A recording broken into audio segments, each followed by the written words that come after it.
Shabbat shalom, Kel. Just on time. Hallelujah. All right, so let's get started. I don't know how long the lesson is going to be today. I don't really know exactly what I'm going to be talking about. Usually when I put lessons together, I look at different aspects of what we learned during the week. And what I don't want to do is I don't want to repeat the same stuff that you've already heard before. I don't want to do that. I want to find something new. I want to find something, not that the old is bad, because it's not old, but I want to find something for us to relate to, right? And so, with that's why doing the Torah portions are so important, because it gives us an opportunity to look at it from a different view. I mean, I've been doing this for over 10 years, and I always ask myself the question, okay, well, what can I find in it this time, right? So don't get discouraged when you're reading something and you hear it and you're just like, oh, I already know what this is. I already seen this before. What is this? And, I'm not getting anything out of it. That's not true. That's not true at all. That's not true at all. You're going to get something out of it. Trust me.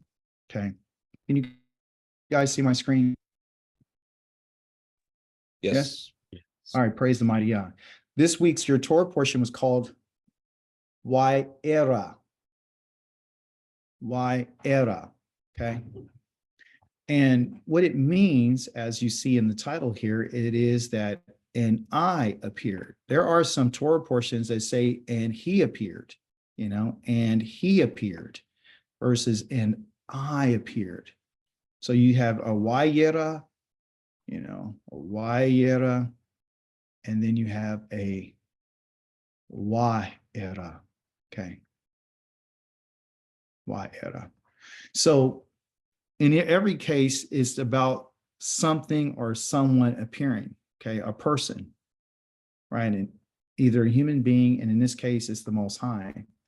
I highlighted this aleph to remind you that every time you have a aleph in front of a word, it represents I. Okay, and there are some grammatical things that tell us that it could be I and means I will. Okay. The grammar on it, when they put a wa sometimes in front of a word, it means and, but it also means that it can reverse the tense. So I will changes from I will to I have. Okay. Or I had. So it changes the tense. Okay. So it's a reverse. So when you see this and he says I and I appeared, this is a past tense. Okay. So we want to talk today about Yah's appearances. And it's very important for us to understand when and why he shows up. For us, it should be something exciting, because I want to know, when is he going to show up? When does he show up? Yah has been a mystery to us, ever since we've come into this world. We don't know him the way that we think that we know him. We have not had any real contact, physical contact with Yah. We've been told that everything is spiritual, which kind of messes us up, because if we think it's all spiritual, we would never expect to see him. We never expect for him to appear. This is where the New Testament has, used this to their advantage. Okay. They had said that Yah had appeared to them in a form of a man. And that's an error. Yah has never appeared in the form of a human being. Yah is not a creature. Okay. He's made creation, but he's not a creature. He tells us in a whole bunch of places that we've already been over that I'm not a human being. I'm not a man. I don't sleep. I don't get tired. I don't go to the bathroom. I don't get hungry. I don't worry. I don't fear.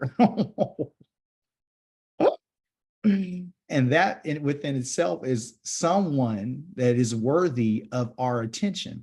Okay. I'm going to open up our Torah portion with this idea from the book of Psalms, and it's called a Song of Ascents. And so the Song of Ascents in the Hebrew scriptures is always talking about, and of course, David is the one who assigned the Levi'im to sing these songs and to say these poems and these prayers. And so on the Shabbat, they would begin their singing and their praise, and they would tell Yah how wonderful he is. Of course, I'm not a great singer, so I don't have anything to sing. I am a poet, but I don't want to introduce my poems here. But I do want to use what Dawid had the sons of Levi put out. And what they said was, if I raise my eyes to the hills, from where will my help come, right? So a lot of people are thinking that this means that I'm supposed to look at the hills to find out where my help is. And that's not true. The question is, it's a question, right? It's an interrogative, or what they would call an interrogative, which talks about where will my help come?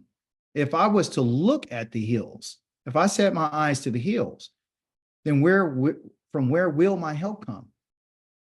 Your help is not going to come from the hills. The hills are talking about when people were bringing those idols there. This is where they would worship idols. They worship idols on hills and groves and high places. And they would walk up those hills and they would build those statues and they would build those pillars and they would make those altars.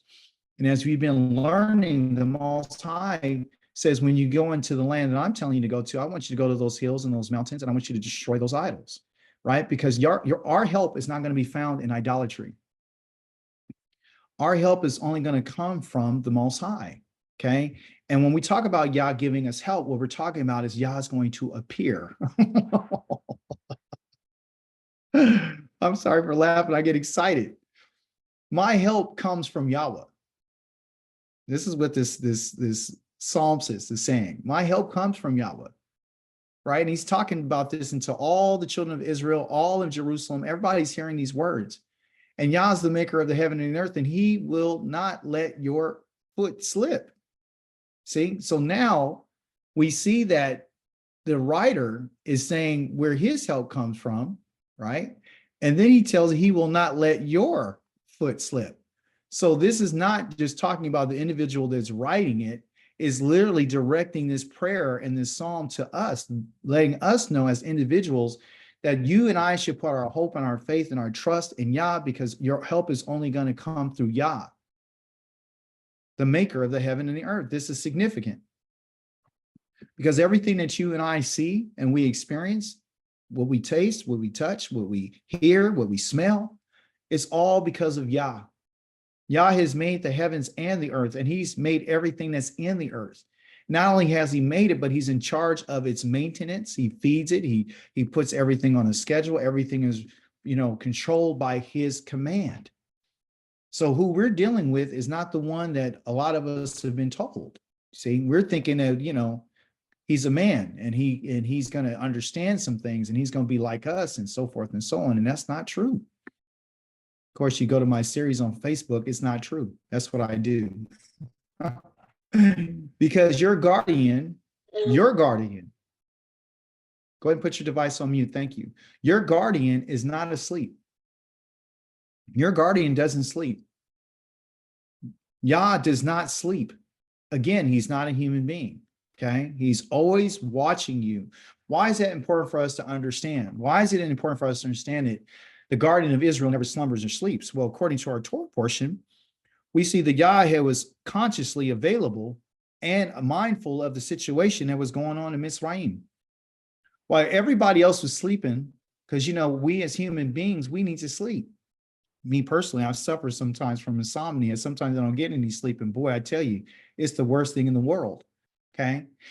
For whatever reason, maybe not enough magnesium in my body. I don't know. But when you get older, life changes. Okay. So Yah doesn't sleep.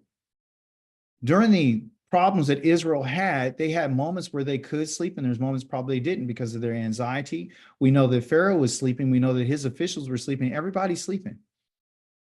While everyone else is sleeping, Yahweh is planning, and Yahweh's putting things together because Yah is our guardian. Okay. And so at Yahweh as our guardian, he's at our right hand. He's going to provide us with shade. He won't let the sun strike you if he doesn't want it to hurt you. He won't let anything touch you if he doesn't want to, right? Because Yahweh will guard you against all harm.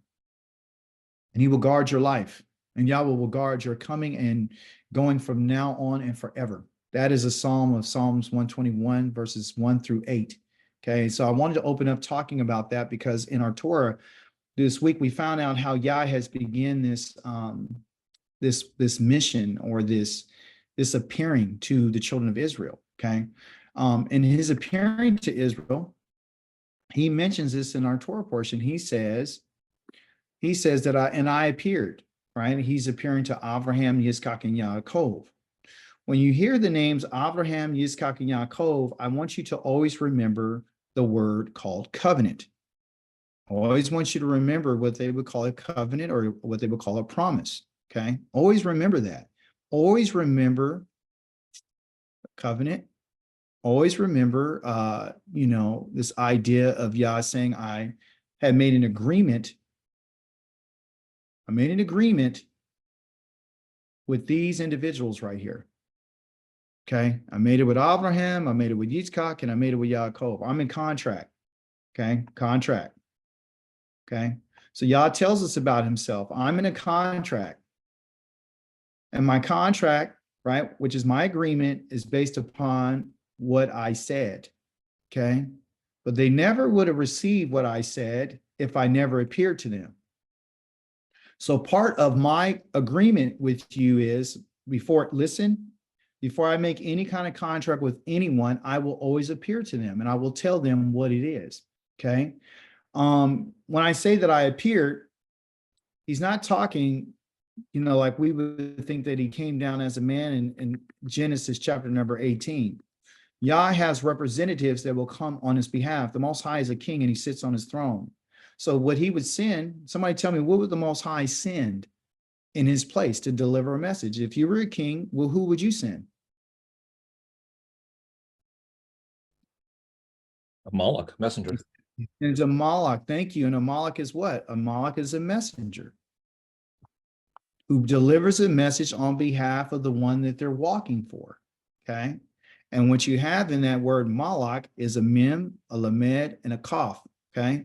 Where you get this word lock. And lock means to walk. So one who walks on behalf of someone else, the staff in the palm of the hand. Okay. The mem right here means from. So that's what a messenger is. And Moloch is not, anything other than a messenger. Okay. So Yah is a king. And I want you to keep that in your mind. So the king says, I appeared, meaning I've made myself available and I showed up to your fathers, Abraham, Yitzchak, and Yaakov. God didn't come down as a man. He never will. Okay. And this is what it says in our Torah portion. Okay. Actually, the first verse of it said, Elohim spoke to Moshe. He said to him, I am Yahweh.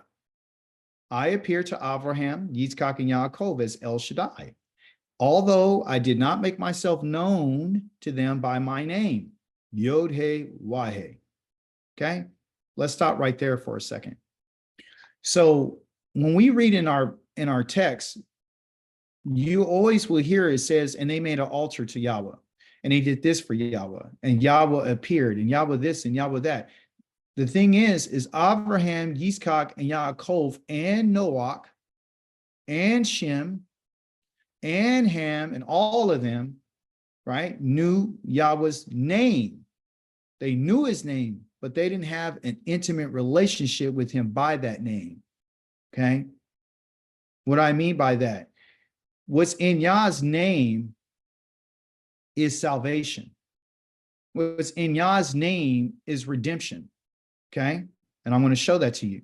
So when you read this, and it's not contradictive. He's not, the Bible. Well, I would not say the Bible. I would say the Torah is not, it is not contradicting itself. Okay. When it says that your fathers did not know me by Yahweh, but they knew me by El Shaddai. Okay. The reason why he said they knew me by El Shaddai is because El is power. Okay. And Shaddai, the shads have to do with the breast. They knew me by the breast. Okay. What do you mean they knew me by the breast? The strength of the breast. Okay. And its Hebraic understanding is called the burly one. Okay. The one who is the protector, who will go to fight for you, right? The protector, the one who will increase, because that's what the breast does. The breast increases. It's the one that gives, for a child to give suck to, right? So the child sucks the breast because they're being nourished. So when the Most High is talking about he showed up as the strong breast or the burly one or the one of protection. When he talks about protection, when a child would cry, they would go into the breast of the mother. When they were hungry, right? The child would cry out, the mother's breast would fill with milk. Y'all let you know that I'm the one, I heard them and also provided for them. Okay. So it has to do with provision. So El Shaddai has to do with provision. It has to do with protection, right? How do we know that Yah provided and he protected Abraham, Isaac, and Jacob? Well, we know that through their experiences that they had in Egypt. We know that from the time where they had some interaction with the king of Abimelech. We know that when Abraham went to go fight those 5 kings. We know that when Yitzchak was, he had 100 times the amount of produce. Most High blessed him 100 times more than what he had. I mean, it was obvious, and people were recognizing that Yah was with them. So he's saying El Shaddai, right? So as El Shaddai, this is how your fathers knew me. Okay, they knew my name, but they didn't understand the power of my name, right? So I didn't appear to them as Yahweh. Okay, I appear to you as Yahweh. Okay, this term I am Yahweh is very important. Okay, very important. This right here is really important. Okay, and what do I mean by that? Well, when you look at the scriptures and you look at the Torah and what they would call the Tanakh, the prophets, and the writings, Yah uses this term all the time, but this is the first time that he mentions it. So he starts off by saying, I'm Yahweh. That's the first thing that came out of his communication to Moshe is, I'm Yahweh. Why? Why is he telling him I'm Yahweh? And then period. And then he goes on to tell him what the history was with their fathers. Okay. And he says also with them, letting us know about Abraham, Yitzchak, and Yaakov, I established my covenant. So that's when I told you earlier, I said, anytime you hear those names, remember I've established my covenant, my agreement to give them something. I'm going to give them land of the Canaan, right? And of course, when you look at the promise and the covenant which he made with them, he's saying, I'm going to be your Elohim. And not only I'm going to be your Elohim, I'm going to be the Elohim of your descendants. Okay, I'm going to take care of your family, your Zerah, the people that come from you. I'm going to be their Elohim, right? And so, and then I'm going to give you this land because my covenant is connected to the land. Okay, so when you look at any other writings, they don't talk about the land. They don't mention nothing about the land of Canaan. And he said the land where they wandered about and they lived as foreigners. So when we talk about the covenant of Yah, you and I are not talking about a religious approach to Yahweh. We're talking about something that is physical. Okay, I want to physically give you this land. I'm going to give that to you. So the foundation of our relationship is based on a promise to give us something physical. Okay, now you say, well, aren't we spiritual too? Yes, we're physical and we're spiritual. When you're physically happy, then your soul will delight and be happy as well. So I'm not separating the physical from spiritual. I'm unifying them. And that's where we have the problem in the New Testament, because the New Testament says we're not going to deal with the physical. We don't want to deal with the physical because your physical ain't nothing but nasty. Your physical ain't nothing but lustful. Your physical is this, their physical is that. And then they say, we're just going to deal with the spirit. We don't want to deal with the physical. And you can't have it both ways. You understand? When Yah made us, he made us of all 3 of these parts. I made you physical for a body. I gave you a soul, and I'm giving you my spirit. I give you a spirit. Okay. So that allows you to live, right? So those are the parts that you're made of, and you can't separate these. Okay. Like the New Testament is trying to do. Because then once you separate it, everything, if it's spiritual, everything becomes abstract and you can't put your finger on it. And that's what Yah is trying to let you know. When Yah is going to appear, when he's going to show up, there will be some physical signs. There are going to be physical signs. Yah did not ask anybody to believe anything. Never. He didn't ask anybody to believe. He didn't say, hey, do this and believe this. And he never said that. He said, I'm going to give you some signs, and those signs are physical. And I don't understand why people don't want to accept this. Okay. The covenant is physical because the covenant's attached to what? Somebody tell me in this verse, what is the covenant attached to? The land. Thank you. It's land. The land, and it's very specific, the land of Canaan. And you live there physically. These people here are physical people. You understand? They're physical, right? So he's saying, I'm going to provide for you. I'm going to give you a land. This is the covenant. Now, based upon that, moreover, I have heard the growing of the people of Israel, more specifically, the sons of Israel. I've heard them, whom the Egyptians are keeping in slavery, and I have remembered my covenant. Okay, so he's letting them know, even though I appear to your fathers this way, I'm appearing to you guys as I am Yahweh. I'm Ani Yahweh. I'm showing you something that I ain't never showed them before. I'm going to show you something now. Okay. And it's important for us to understand this because this is the way the Yah is going to continue to show us. Okay. Now it said that he appeared to your fathers, Abraham, Isaac, and Jacob, right? Or Avram, Yitzchak, and Yaakov. He said, I appeared to them as El Shaddai. And this is true. You can verify it by what? By the text in Bereshit chapter number 17. So when we want to find out if Yah says something, you got to go verify. That's part of the Torah. The Torah is instructions, everybody. They're instructions to teach us. They're not just for reading material. Okay. You're not supposed to just read the Torah. You're supposed to look at his instructions. Why is the Most High telling us, and I appeared, and it's called Wayera? And he mentions the first thing he says, I appeared to your fathers, Abraham, Yitzchak, and Yaakov as El Shaddai. Why is he saying that? He's saying it because I'm giving you instructions. Go find out when I said it. And here it is in Bereshit 17:1. He says, when Avram was 99 years old, Yahweh appeared. There you go. Yahweh appeared to Avram. And guess what he said to him? I am El Shaddai. Some people say this is another God, been reading some different books, and people think that Abraham, Isaac, and Jacob are nothing but myths. And they think that the Elohim of them is a myth too. And that here's another God. So, this is the problem when you have people who don't know the Torah, don't have a relationship with the Most High, teaching people about what the Torah says. They don't know what it means. Okay. So Yahweh appeared to Avram when he was 99 years old. Okay. Yahweh appeared to him. Okay. He appeared unto him, not Wayera, but Wayera. Yahweh appeared to him. And he said, I am El Shaddai.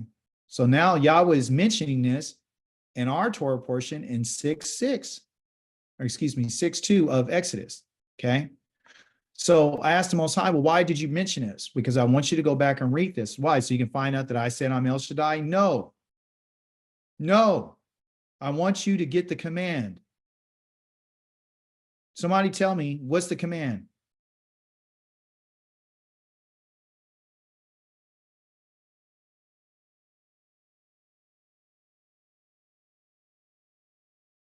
What did Yah command Avram? To walk in his presence and be There you pure-hearted. go. And be pure-hearted. Okay. That's the reason why the Most High is directing us back to what he said, is so you can find out what he told our father Avram and how he ended up increasing, because he changed his name at this point. Matter of fact, you read chapter number 17 today, when we get off of our class, you'll find out the Most High changed his name to Avraham. He increased him. He elevated him. And in a sense, and when you get elevated, what's going on with me? When you get elevated, okay, you're going to get elevated. You're only going to get elevated after Yah gives you a command and you follow that command. So the command is to walk. Again, going back to what we brought out earlier about a malach, okay? The word that's being used right here is called halak. Okay, halak. And halak mean, come on, pen. Halak means, here's your lock again, to walk. Okay, but this Most High is giving him a command that he's saying, I want you to do this yourself. Just like you brush your teeth, you comb your hair, you dress yourself. He said, I want you to walk. What? I want you just to cause yourself to walk? No, what I want you to do is cause yourself to live in a certain way. And the way that I want you to live is not pure-hearted. Okay, that's a mistranslation. What I want you to do is I want you to walk in my presence. I want you to live in my presence, and I want you to be complete. Therefore, I need you to come to maturity. I want you to be mature when you walk in front of me. I want you to develop into this. Okay. And so, as you notice, he talked to him at 99 years old.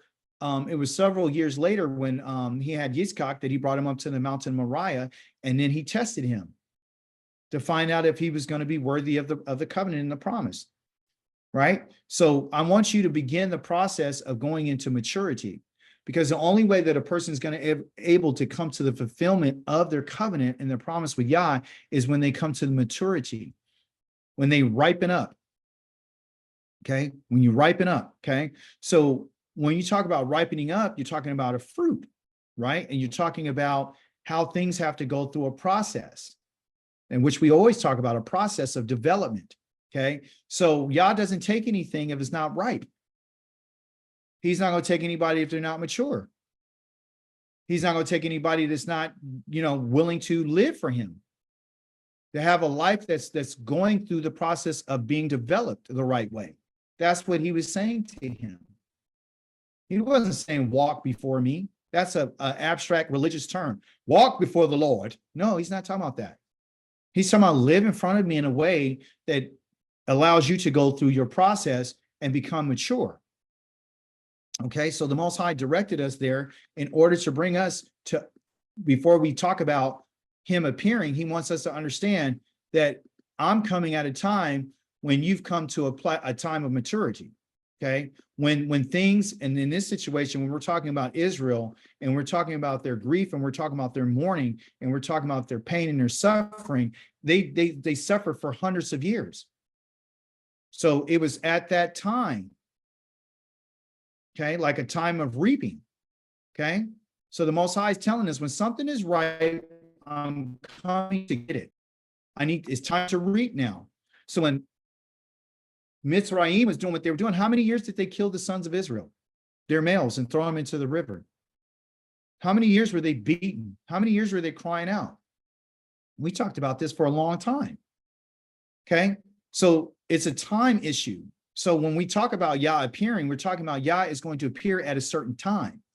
Okay, this is my opinion. I'll give it out right now. When we think about a time of reaping, right, and Yah has 7 Moedim, right? Two of them, no, actually, one of them has to do with reaping. Which one is that? Harvest. Which one has the reaping of a harvest? That's Sukkot. It is Sukkot. Thank you, sis. It's Sukkot. Sukkot is the 7th festival, and it has to do with reaping. Okay, so it comes at a certain time. Yah's only going to come when it's appropriate. Yah's not going to come when things are not ready. So we get this idea from when he appears that he appeared when things were ready to happen. He had enough of it. He's like, okay, now it's time to reap. It's time for Mitzrayim to pay. It's time for everybody to get to know me. Okay, so there's a time element that's attached to Yah's appearing. Okay, bring that out. Yah has appeared to Israel. Okay, his whole purpose of coming to them is to make himself known to them because it was at the right time. Okay, I think I got this in. I should have put that there. Forgive me. So Israel, he says, therefore say to the people of Israel, I'm Yahweh. That's the first thing he wants them to say. That's the first thing he tells Moshe to tell the children of Israel, I am Yahweh. Well, what does that mean to them? What is I am Yahweh? What is, for people that are suffering and being killed, beat, whipped, split, overworked, not paid, going through problems, families are messed up, life is literally hell. Okay. What does that mean? What does Ani Yahweh mean? What would that mean? What does it mean to us? See, so Yah's showing us that, listen, this name, this phrase, I am Yahweh, Ani Yahweh, I want to teach it to us today. Okay. I want to teach you what Ani Yahweh means. Okay. It's not just I am Yahweh. Okay. The first part of that is Ani. Okay. Ani. Ani. Can you guys say that? Let's all say it. Ani. Ani. Okay. Ani. Say Ani. Ani. Ani. Ani. Yes. Ani. Okay. So when you're talking to someone, you want to say that I'm talking about I am, all you got to say is Ani. Ani. Okay. Or Ani or Ani. Okay. So Ani is I am, right? That's what it means from a grammatical standpoint, from grammar, right? I am, right?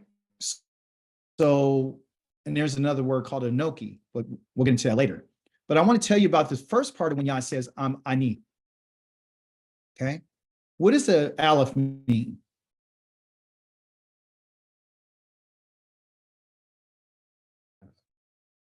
Strength. Power, strength, ox. Power, strength. Yes, the ox. Remember the ox? Remember? He's strong, right? He's strong. Okay. And the Aleph is the first letter of the Hebrew language. Okay. I. Okay. That's why it's number 1. Okay. That's why it's the first letter in the word akkad, because it has to do with it being first. This is it. Number 1, numero uno, ekkad, 1. Okay. But there's something interesting about this name that I found. I didn't see it until I started my study, because at first I was like, okay, he says I'm Yahweh, but I'm like, okay, well, what does it mean?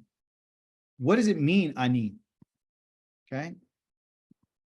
So the root of it is based on these 2 letters. Remember, I told you that the Hebrew is made of a family of letters. You have the father and the mother, and then you have the children. Okay. The Aleph is a child root. Okay. Aleph is a child root. So when you take this letter off, these are the parents. Okay. And so the parents of this word is called Ni, like your knee that you have. Just remember the knee. Okay. Just Ani. Okay. Ani. So Ni is the actual parent. And I said, okay, well, what does that mean? I went to go look that up. And it means to wail from pain. It means to cry out. It means to mourn deeply from sorrow. Huh, interesting. So when the Most High, going back to our text, when the Most High said that I am Yahweh, he wasn't just introducing himself as I am Yahweh. He's telling you the reason why he's coming. Yahweh was coming because of the groaning of the children of Israel. Yahweh was coming because of their pain and their sorrow. Yahweh was coming because they were mourning, and it was at a time where it was time for him to show up. Yah is only showing up. Listen to me carefully. Yah is only showing up when there's a cry. Yah's not showing up when there's a dance and a song. You're going to laugh and dance and celebrate after Yah shows up. What were the children of Israel doing when Yah was destroying everybody? What was he doing? What were they doing? When the firstborn died, what was Israel doing? Sleeping. Hey, they were in their houses, right? They just finished having a meal with drink and everything, and they stayed in their houses.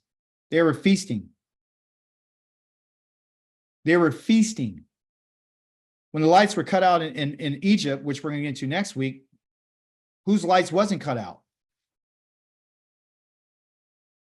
The children of Israel. Israel. You understand? So the Most High, see, listen, when Yah appears, there's going to be a great mourning and there's going to be a great wailing too. So he shows up for wailing and he shows up for mourning. He shows up for pain. That's when Yah shows up, because he wants to relieve the people from the pain. That's what his goal is. So you ask yourself, well, why hasn't Yah come yet? Why hasn't he come yet? Because there hasn't been a situation where there's enough mourning and there's enough crying. There's not enough pain. There's not enough sorrow. Okay. Now, what we need to ask is Yah to expedite, like the Psalms ask all the time, where are you going to come? How long is it going to be? Are you going to be mad at us forever? Yah is going to cause pain before he comes, and sorrow and wailing and mourning. Okay.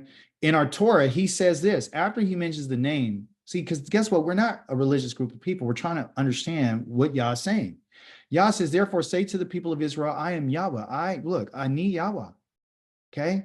I will free you from the forced labor of the Egyptians, rescue you from the oppression, and redeem you with an outstretched arm and with great judgments. I have to speed up because I got a lot of information. I'm just, forgive me, guys. There's a couple of things he says I'm going to do. There's a lot of I wills in here, okay? I will do this. I'm going to free you from the forced labor. I'm going to rescue you, okay? Right? So I'm going to free you. I'm going to rescue you from their oppression, and I'm going to redeem you, right? And I'm going to do it with an outstretched arm. I want you to remember the outstretched arm, okay? Because that has something to do with Yah's appearance. He appears, and when he appears, he uses something. He uses his arm. And what it means by his arm is talking about his strength, okay, and his power, because that's what you use your arm for. The reason why he's saying his arm is because he's trying to let you know that what you could do with an arm is you can extend it. And when it's extended, it's available to grab, to hold, to do a whole bunch of stuff, to make something happen. So, okay, and also to make room, right? So you use your arm to push things out of the way, you're going to make room. Just like when Pharaoh, every time Yah did something to him, Yah would give him more room and he would become even more hard-hearted. Okay. So the word where he said he became hard-hearted and he got extended, Yah gave him some space. Okay. Some extension from space. Yah made room. And when you got that extra room, you would start, doing what you want to do because the pressure was off. So when Yah turned the pressure off, he would go back into be the way that he is, which we can learn from him, okay? But my point today is I want to show you the power of Yah. I want you to see that Yah says, I'm going to do these things for you, okay? When he talks about freeing you, this is not what the Hebrew says. It actually talks about cause you to come out, okay? When he's talking about rescuing you, okay, he's literally talking about delivering you, all right? I'm going to deliver you from the hands of these people, right? Who are the ones who are pressing down on you. They're oppressing you. And redeeming means that I'm going to turn you back and I'm going to actually free you. That's what the redemption is. I'm going to actually set you free, right? And I'm not going to set you free from sin. I'm going to set you free from your oppressors. I'm going to set you free from your labor. I'm going to set you free from that. Okay. I'm going to bring you out. And when I bring you out, why do you want the children of Israel to come out? Somebody tell me what he kept telling Pharaoh, send my people out so they can come and do what? Worship Worship me. and celebrate. I want you to worship me. So let's deal with that right quick. And I'm gonna move a little bit faster, so forgive me. So when you talk about worship, okay, I want my people can't not come out and be, the reason why I'm going to send you out is so you can worship, okay? You can't worship me. Listen, you cannot properly worship Yah if you're under a whole bunch of forced labor. You cannot properly worship Yah, listen to me carefully, if Yah hasn't delivered you from your oppression. And a lot of people don't want to accept this, okay? If you're not set free, if you're not free, okay, you cannot worship Yah properly. This is something for all of us to understand. The way that Yah wants to be worshiped is not the worship that you and I are giving him today. He's not satisfied. I know that it breaks our little hearts and it makes us, oh, he doesn't, what do you mean we can't worship him? You're saying I can't sing to him? What I'm telling you is the Most High had said, set my people free out from you so they can worship me the way that I want to be worshiped. Okay, so he's not satisfied. He's not satisfied. Not right now. I know this makes us upset and say, well, I don't want that. I want to, you're telling me that I'm not free. I'm telling you right now, you're not free. I don't care if you got a job. I don't care how much money you make. I don't care what you're doing. You're not free. We're not worshiping God the way that he wants to be worshiped. We're unclean people because we've been in our exile, and this is the reason why he's bringing this to our attention,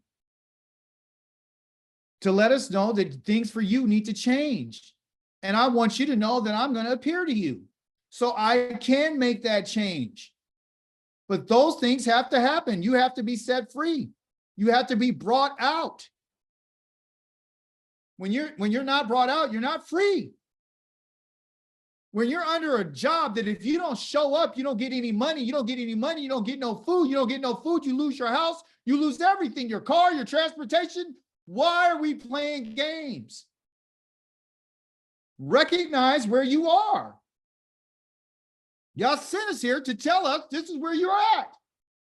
So you can have a desire to want to be free. Don't think that just because you're doing well, you ate some nice breakfast this morning, that everything's okay. It's a blessing that y'all gave us that. But this is not your end. So y'all wants to appear to us. Y'all wants to take us as his people.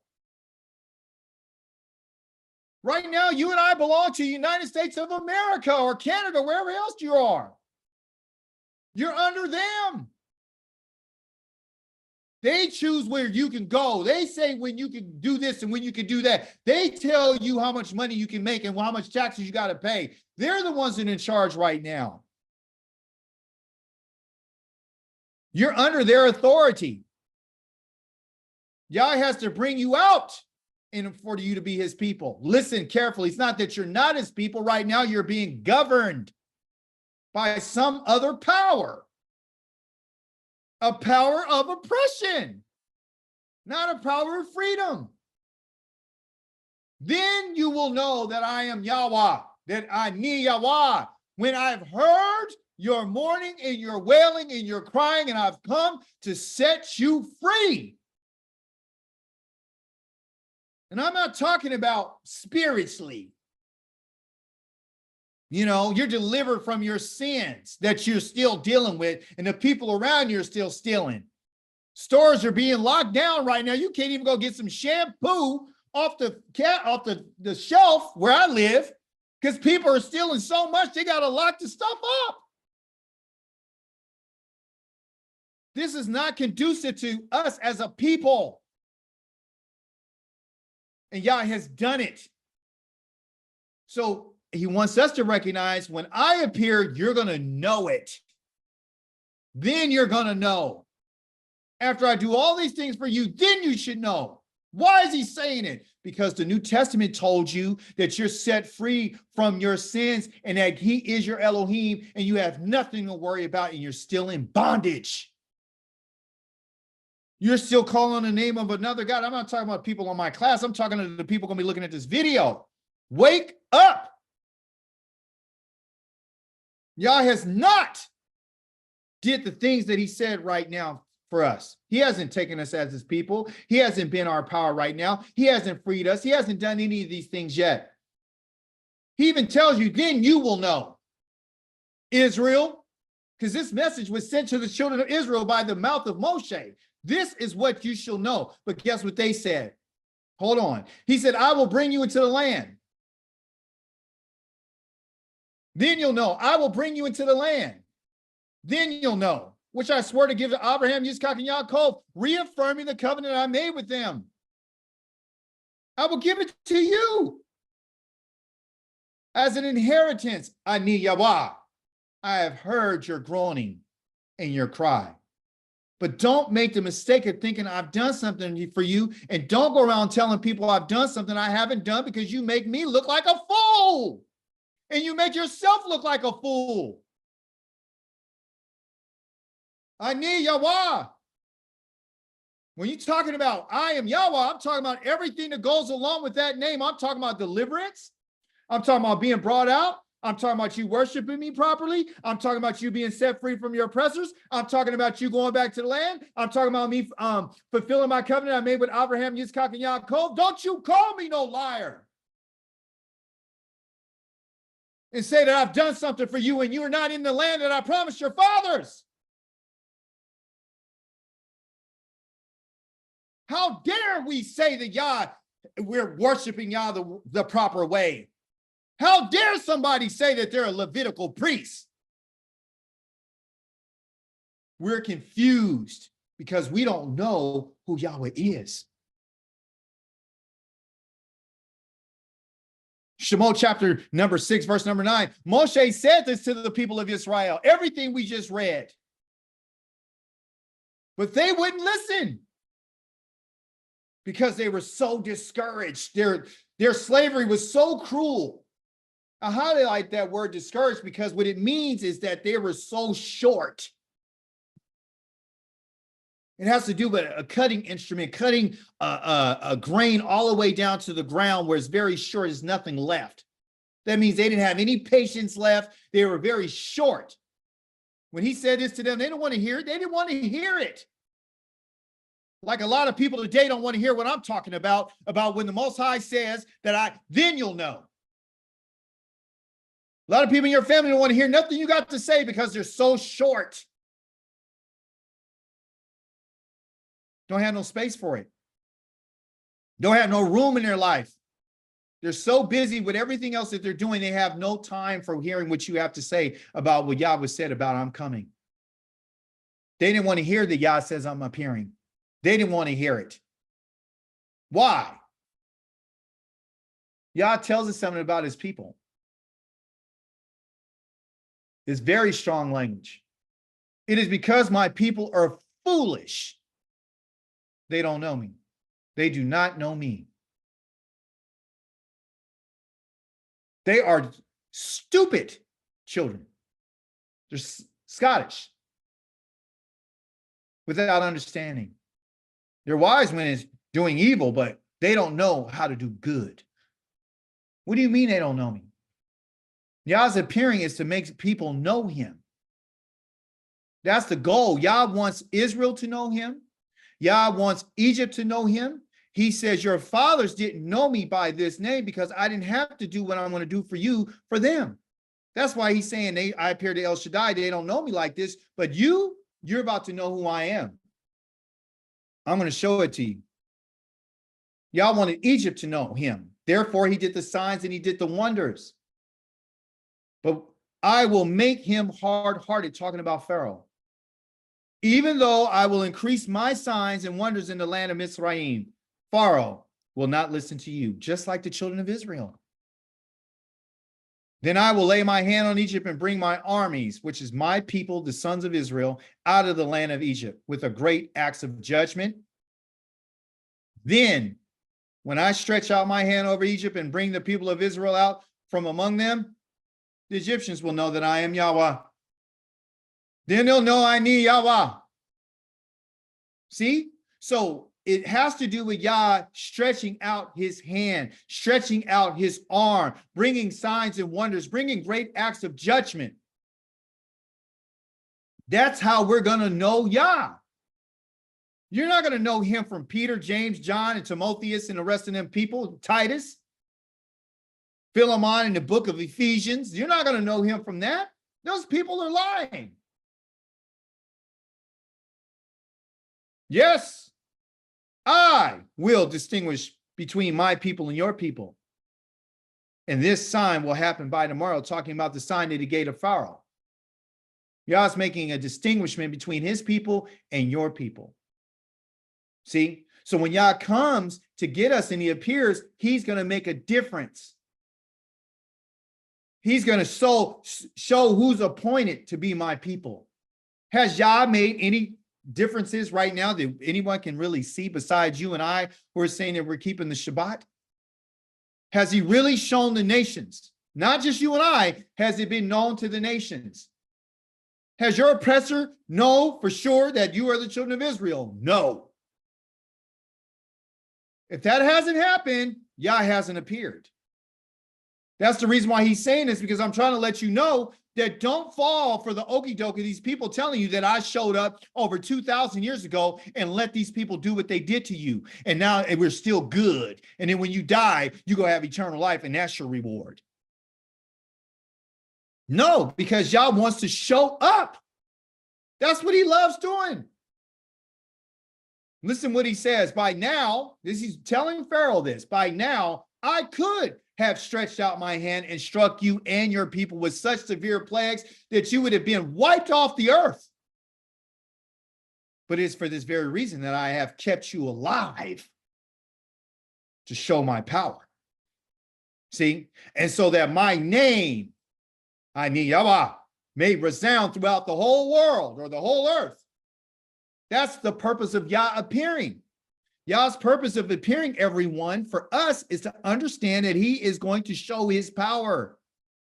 He's not coming to be somebody's friend. He's not coming just to, just come and just remove us out of the place that you're at, and you're going to get on an airplane and they ain't going to see him, and you go to a land and then they're going to do this for you. No.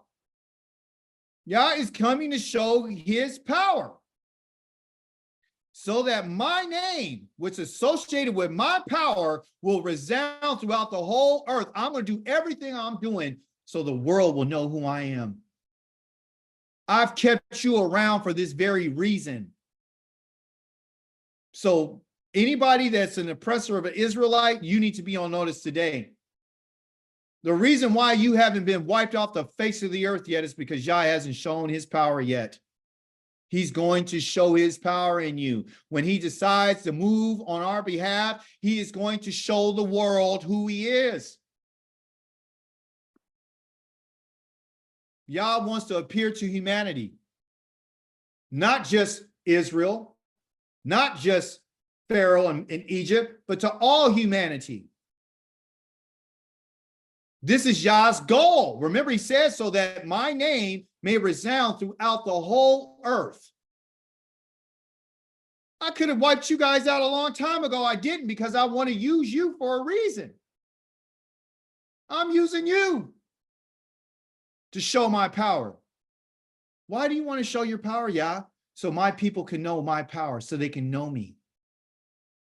So when I show up, they'll be afraid to know, like, well, maybe we shouldn't sin against the Most High. Maybe we should, do what he's asking us to do. So you'll find in the prophets, okay, the Most High declares that I'm going to show myself. Then the glory of Yahweh will be revealed. All humankind together will see it, for the mouth of Yahweh has spoken. Find that in YHWH chapter number 40, dealing with the prophet of salvation. Yah is telling you about his salvation when you're talking about the book of Isaiah. The glory of Yahweh will be revealed, people. It's going to be revealed to everybody, not some, to all people. They're going to see it. You see, they're going to see it. Just like the people that saw the flood, they're going to see it. The whole world got drowned. They saw it. Okay. Yah has been doing everything that he's been doing. He's been keeping himself back for this in particular day. And why is he doing it, people? He's doing it for his people. He's doing it for Israel. So Yah is going to be revealed for the sake of Israel. He's going to show his glory to the whole entire planet, so they would be able to glorify Yah when they see it. Okay, they're going to see it when Yah appears. And what they're going to see is what they would call the arm of Yahweh. It's not a physical arm. It's not an arm that you can see. He had his arm over in Mizraim. You didn't see it. You didn't see an arm come out of heaven. You didn't see it come out of the sky. It's a phrase that Yah uses all the time to talk about his power. Here comes Master Yahweh with power. His arm will rule for him. Look, his reward is with him, and his recompense is before him, meaning I'm going to pay back everybody what they deserve. Okay. Yah's power is with him. Same chapter number 40. Then he asks a question, because often we get a little sidetracked because we haven't seen it. Right? The question is, Yah asks, is my arm too short to redeem? Is my arm too short? Meaning I can't stretch out, I can't get you. You're over in the United States and there's people in Africa, there's people in India, there's people in all the different four corners of the earth. You think that my arm is too short to come and get you? Have I too little power? Listen to what I'm about to tell you, everyone. Don't listen to what I'm saying. Listen to the words of Yahweh. Yah asked us a question. Is my arm too short to redeem? He's talking to you and I. Have I too little power to save? With my rebuke, I dry up the sea.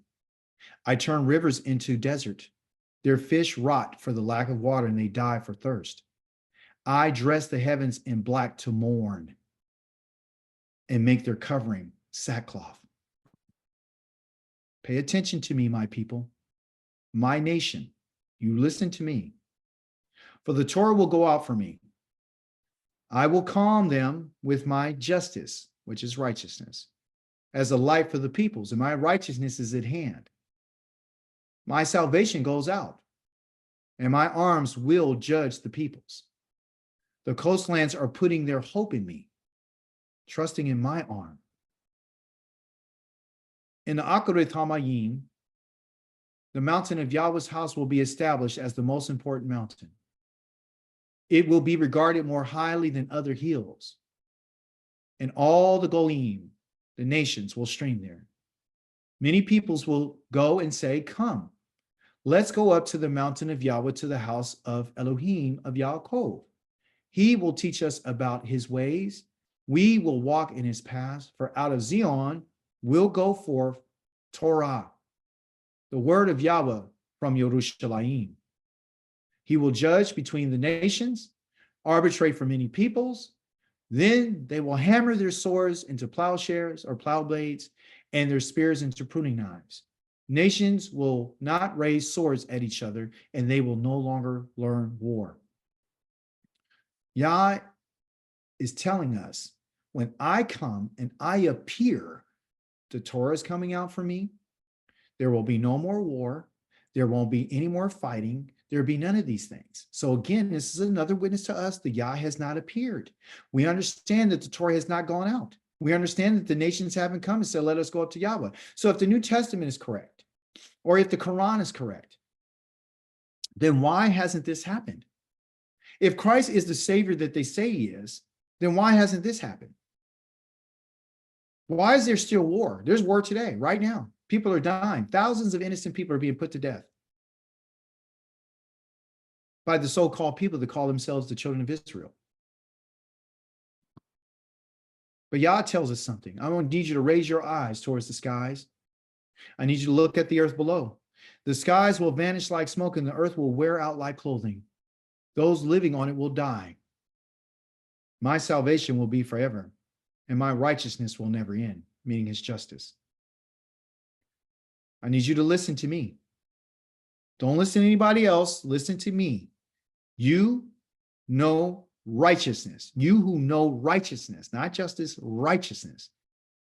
You people who have my Torah in your heart, don't be afraid of people's taunts, and don't be upset by their insults. For the moth will eat them up like clothing, and the worm will eat them up like wool. But my righteousness will be forever, and my salvation for all generations.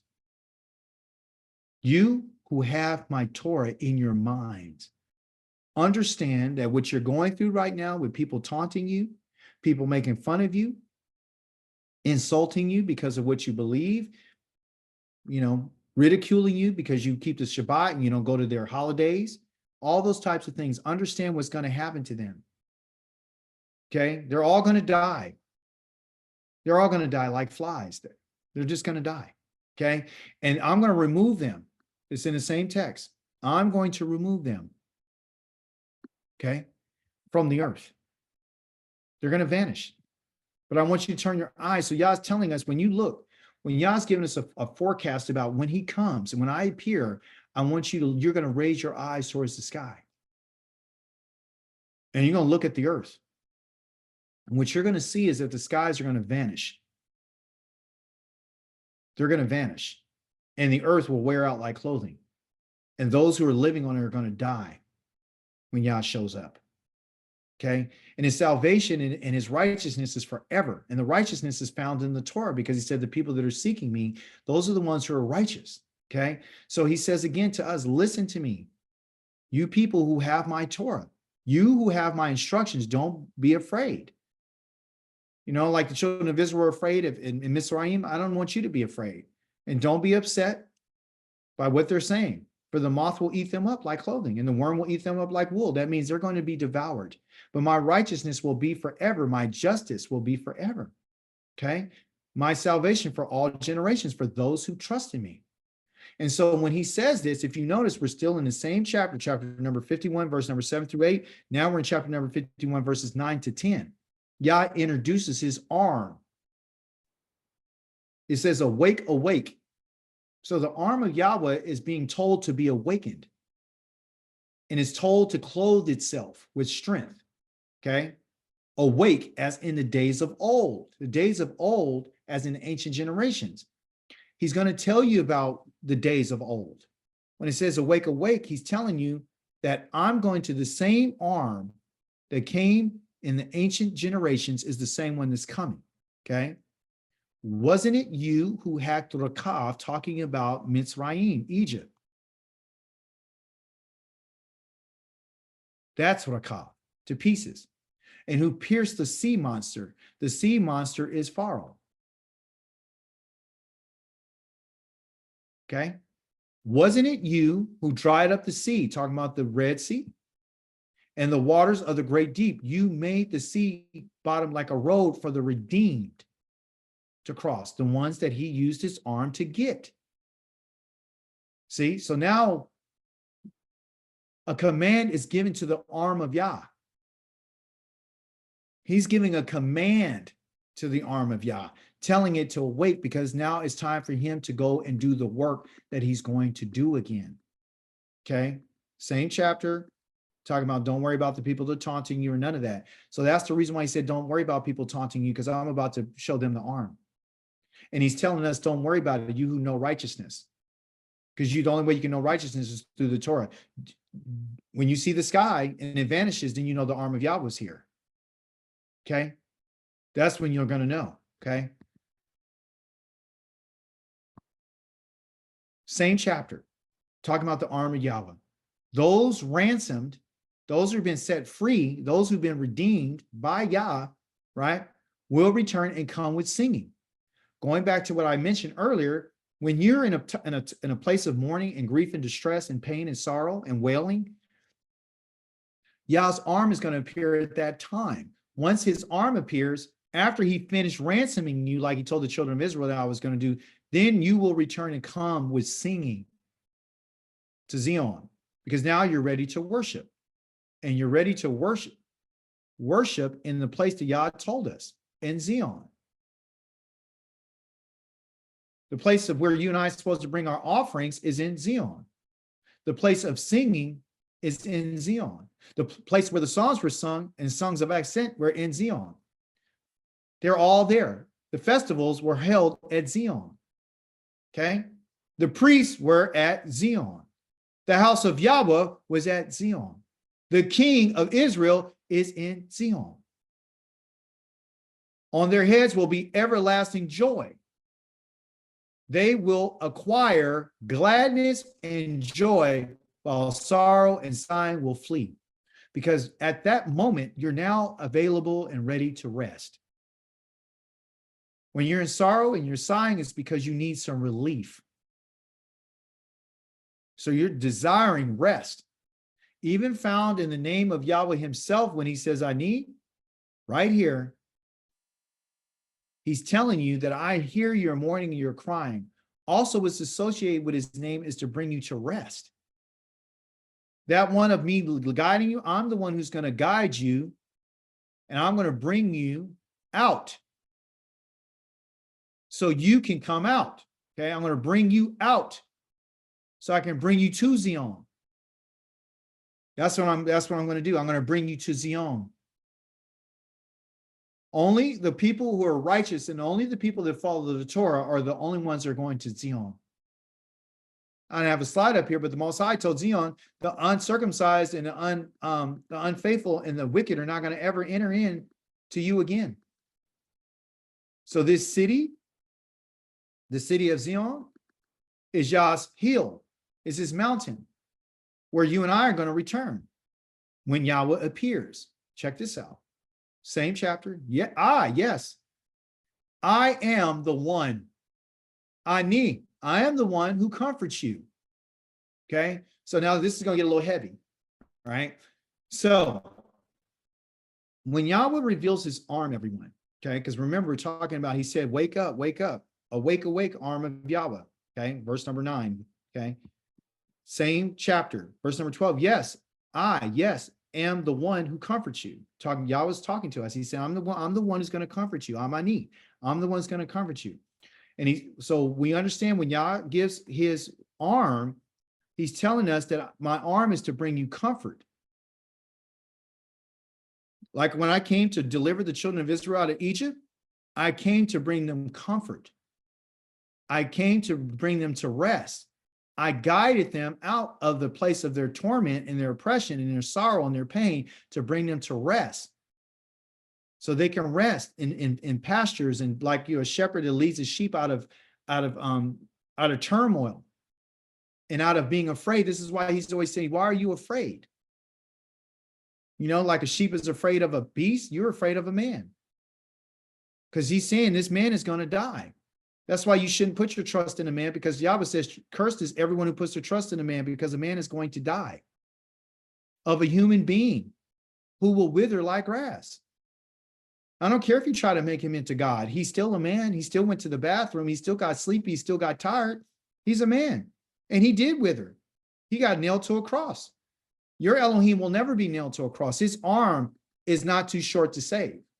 Okay, so the New Testament likes to use Christ and say that he's the arm of Yah, and he's not. And we're going to prove that. Because Yah says, I'm the one who comforts you. Yah was talking.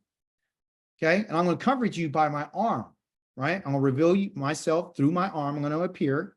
And then once I do this, I'm the one who's doing it. Don't get it twisted. Don't think it's going to be someone else. Then the Most High says that you and I have forgotten Yahweh. You have forgotten Yahweh. You and I think that we really haven't forgotten Yahweh. He said, you've forgotten me. How could we forget him if we weren't there? Interesting, huh? You have forgotten Yahweh, your maker, who stretched out the heavens with what? With his hand. Laid the foundations of the earth with what? With his hand. Instead, you are in constant fear all day because of the oppressor's rage, as he prepares to destroy. But where is the oppressor's rage? The captive will soon be set free. He will not die and go down to Sheol. On the contrary, his food supply will be secure. That's your salvation. Now, if Yah's telling us this, I want you to listen to me carefully. If Yahweh tells us that you and I have forgotten him, don't you dare say that that's not true. He's saying this because he wants you and I to think about it. He's saying this because he's saying your maker. How did they forget him? That he did the heavens and he laid the foundations of the earth. Maybe he's saying this because we went to other idols. We went to Christ. We went to the New Testament God. Maybe he's saying this because we really haven't given any attention about what the Most High's intention is, which is to set the captive free. See, if we're not you, us, if we're on this earth and we're living in a way that doesn't say that we're captives, and you're not living like you're a captive, and your desire is not to be set free, then you really have forgotten your Elohim. That's what he's telling us. We have forgotten Yah. This is not part of your idea of what life is going to be for you in the future, then you've forgotten your Elohim. He's telling you that you forgot my power.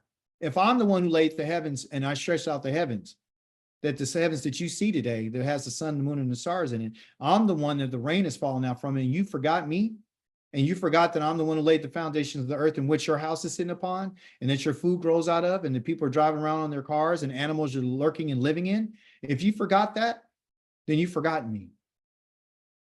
Okay? But I want you, because why? Because your attention, this is what he's saying. Your attention is you're in constant fear all day.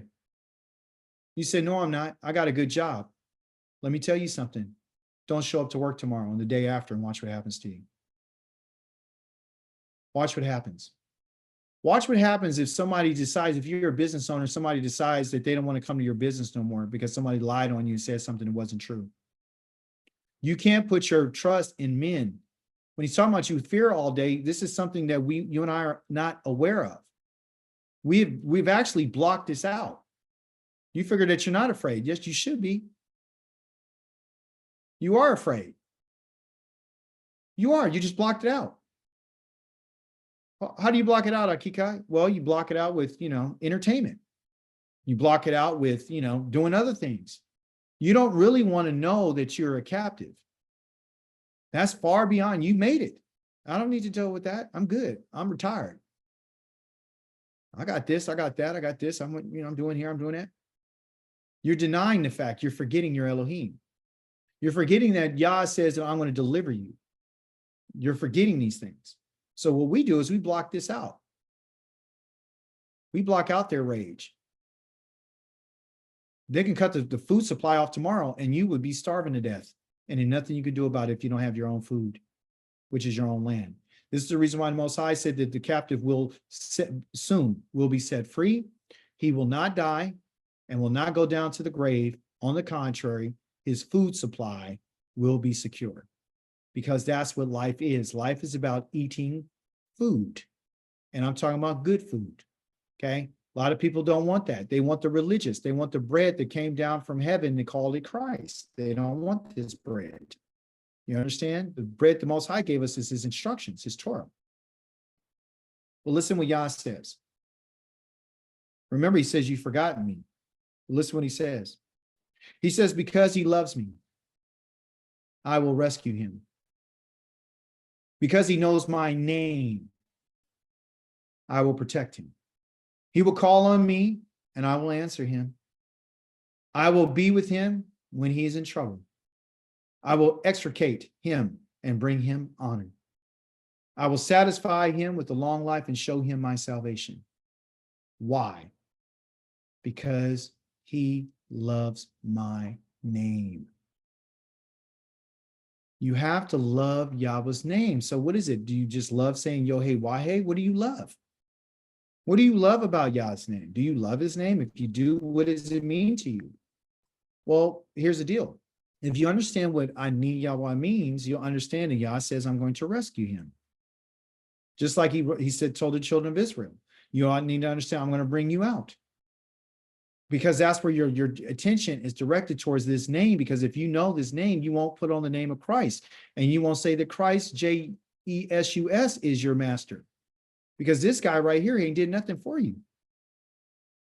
He hasn't rescued you. He hasn't protected you. He did not answer you. He has done none of these things. You've been in trouble. He's nowhere to be found. He hasn't extricated you. He hasn't brought you any honor. And he hasn't satisfied you long life. You're still dying. And matter of fact, you didn't see any salvation. So it's important for us to figure out what name that you're calling on, what name that you love. I'm speaking to the viewing audience as well.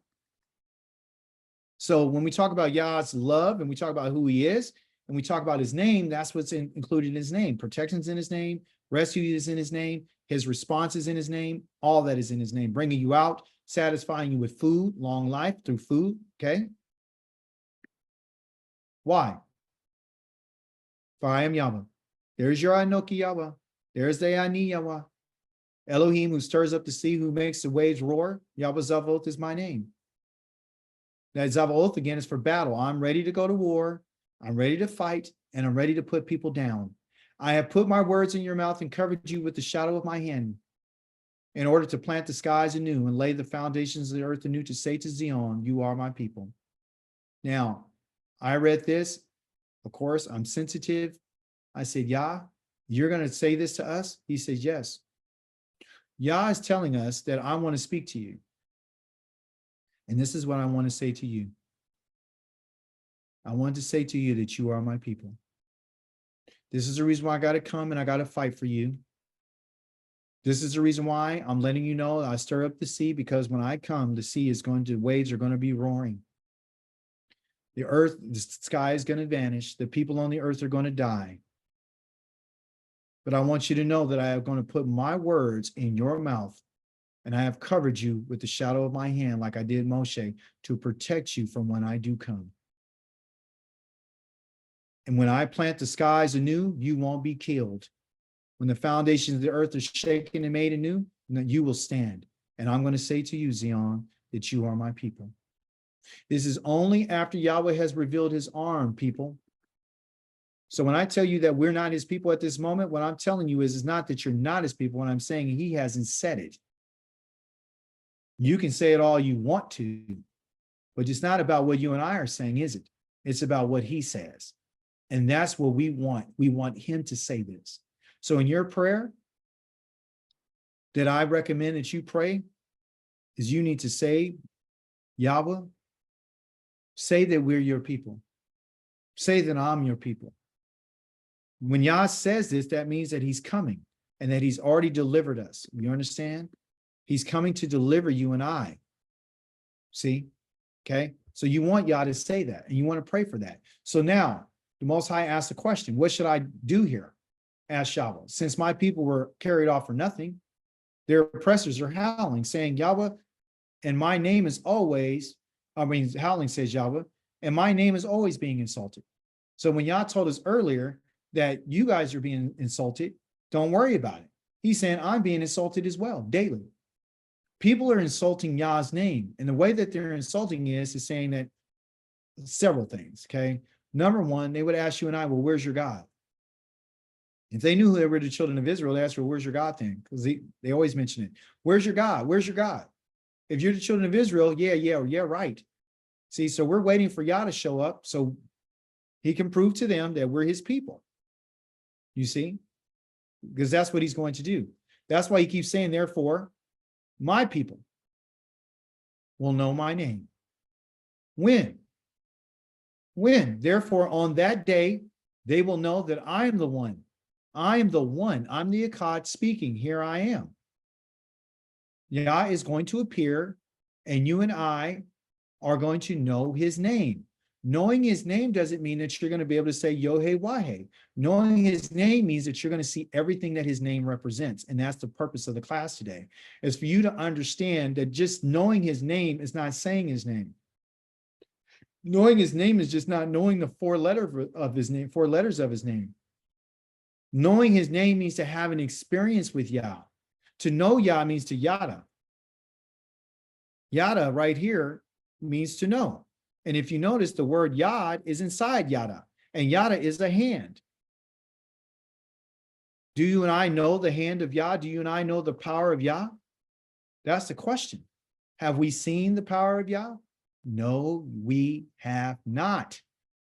So that's the reason why he says, then you will know. Therefore, my people will know my name. When they see Yah's hand, when they see his power, when they see his outstretched out arm, when they see his fury, when they see the sky, when they see the earth, and then when they see people die, when did Pharaoh and them start recognizing this was the finger of Yah? When they got hit with the lice, when did he start recognizing that this is Yah? By the things that he suffered. You understand? So Yah is going to bring everybody through this experience, and he's only going to do this for the sake of his people. Yah cares less about anybody else that's not in covenant with him. He's not in agreement with them. Look what Lucas says, tell your boss you can't come in Saturday for an emergency in the same job and see what happens. Yeah, see what happens. Don't play dumb. Don't get dumb. Don't act like you don't know what it is. Okay? Yah wants you to know who he is. Now, how beautiful are on the mountains are the feet of him. Don't get tired on me, everybody. How beautiful are the feet of him. Remember this, of him who brings good news, proclaiming shalom, bringing good news of good things, announcing salvation, and saying to Zion, remember Zion is what? My people. Remember we just saw that he said, saying, I want to say to Zion, you're my people. Your Elohim is king. Now the question is, who is this he? How beautiful on the mountains are the feet of him who brings good news. Some people say that's Christ. Listen to this. I want you to get this. Okay. Let me back up right quick. Isaiah 52, write this down. Write it down. Right here, write this down. 52, verse number 5 on the bottom of the screen. Yah's asking a question, right? And Yah's saying that my people are going to know my name. On that day, I'm the one speaking. Here I am. Look what the next verse says. How beautiful on the mountains are the feet of him who brings good news. I'm going to say to my people, here I am. I am the one speaking. How beautiful on the mountains are the feet of him who brings good news. Proclaiming shalom to who? Bringing good news of good things and announcing salvation to who? And saying to Zion, who's doing this? Your Elohim is king. It is Yah who is talking. It is Yah who is bringing and proclaiming shalom. It is Yah who's bringing good news and good things. It is Yah who is announcing salvation to his people and saying to his people, Zion, your Elohim is king. It's Yah. Does Yah have feet? No. Yah's just metaphorically telling you what he's going to do when he comes to Zion. But he will say, your Elohim is king. He's making a pronouncement. He's proclaiming this to you. What's the peace? The peace is found in Yahweh delivering you and appearing to you. Because Yah says, again, therefore my people will know my name. Therefore, on that day, they will know. On what day? That I am the one speaking in verse 5 and 6. 7 says that he's the same one. This says, your Elohim is king. It's Yah who's telling you that. It's not Christ. I want you to compare testimonies. Okay? So when I was doing this study, I found that in the New Testament, they said something in the book of Romans. Listen what they said. For whosoever shall call upon the name of the Lord shall be saved. How then shall they call on him in whom they have not believed? How shall they believe in him whom they have not heard? And how shall they hear without a preacher? You guys all heard this in your church, your churches. How shall they preach except they be sent? As it is written, how beautiful are the feet of them that preach the gospel of peace, bringing glad tidings of good things. Interesting. How beautiful are the feet of them. Let's go back to our text. How beautiful the mountains are the feet of him, not them. You go look at this text in the Hebrew, it's all third person masculine singular. It's not them. They're telling you it's them. Because now, instead of it being Yah, it's these, what they would call these disciples. It's preachers. It's me and you. It's, listen, the people that they used to send, you know, how could you be sent? Remember, I used to preach this. How could I preach unless I've been sent? I've been sent what? To proclaim the gospel. You've been sent to proclaim the gospel of peace. When there is no, you almost made me say something. There is no peace. There is no glad tidings of good things. I never preached peace to nobody. I told those people that their sins were forgiven, and I was lying. I didn't even know it. See? So the people that are talking about, they took the scripture that applies to Yah coming to reveal his arm and to bring good tidings to his people, to say that I'm your Elohim. They changed it so it could be talking about people who are bringing the gospel to people about this gospel of peace and glad tidings. How shall they preach, they who are not sent? As it is written, how beautiful are the feet of them. So you see right there that they changed the text. The text is not how the feet of them, the text is the feet of him, which has to do with Yah delivering the children of Israel. And he's bringing shalom, peace to them. And when there's peace to Israel, then Yahweh is going to be their king. That's why he's bringing these good news, the good things, and announcing salvation, because now he is saying to Zion that Yahweh Elohim is your king. I'm your king now. Now you can rest. Now you can be happy. Now you can have some peace. Now you can have some shalom. You see, when Yah is ruling as your king and Zion, this is the reason why we read earlier that it says that when we are, when he brings us out, I'm gonna go find that scripture right quick. Keep this in mind, follow me. Yah says, I have put my words in your mouth and covered you with the shadow of my hand, meaning to protect you, in order to plant the skies anew and lay the foundations of the earth anew, to say to Zion, you are my people. That's the reason why. Yah's the one who's coming. He's the one who's starting. He's going to stir up everything. Okay. And so after he does this, listen to this, after he does this, the people are going to be howling, right? Oh, you know, and they're going to be insulting him. And then he says, therefore, my people will know my name. Therefore, on that day, what? There's a day that you're going to know Yah's name. Right now, you and I don't know that because this day hasn't happened. On that day, they will know my name. That I, the one speaking, here I am. That's when they're going to know it. When I say, here I am, then guess what he's going to say? He's going to say, your Elohim is king. That's what he's going to say. So when they turn around and said that they're going to preach the gospel, they've taken this scripture out of context and they applied it so they could get people to feel good about being sent. Do you guys see that?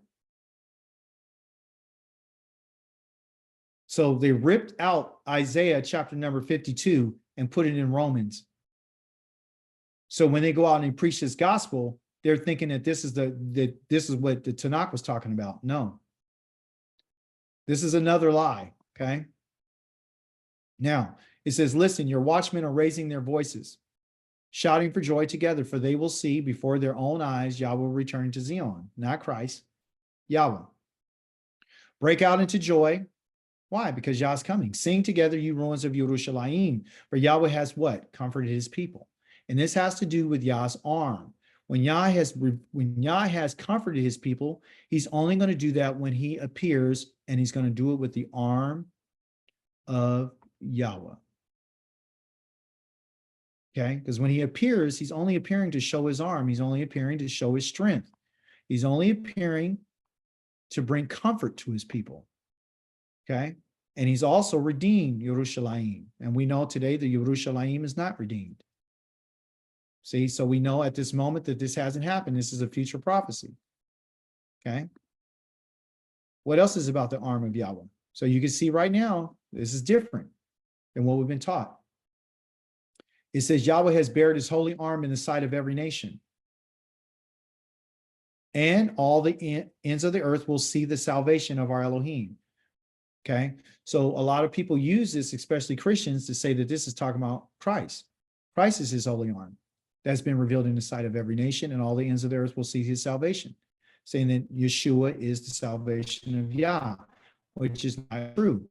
Everything that you've learned so far today, and you can go back and look at this video, is telling you that Yah's arm is associating with comforting his people and bringing his people to rest and saying to Zion that you are my people. And here it is, here I am, and Elohim is your king. And that never happened. That has never happened. So Yah has bared his holy arm. Okay, he's going to bear it in front of the sight of every nation. And when he says that his holy arm, remember we read, it says, oh, arm of Yahweh, awake, awake, oh, arm of Yah. When Yah wakes his arm up, then you know there's going to be nothing but disaster, and there's going to be trouble, and there's going to be plagues.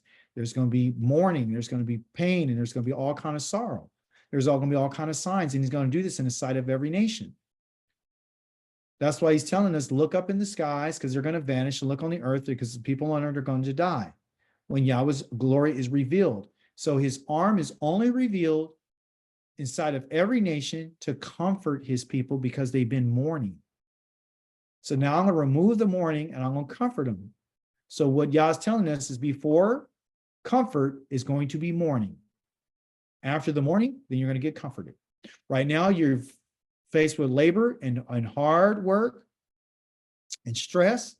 And so what I'm going to do is I'm going to relieve you of your labors and your stress, okay, and your anxiety. I'm going to take all that away from you after I comfort you.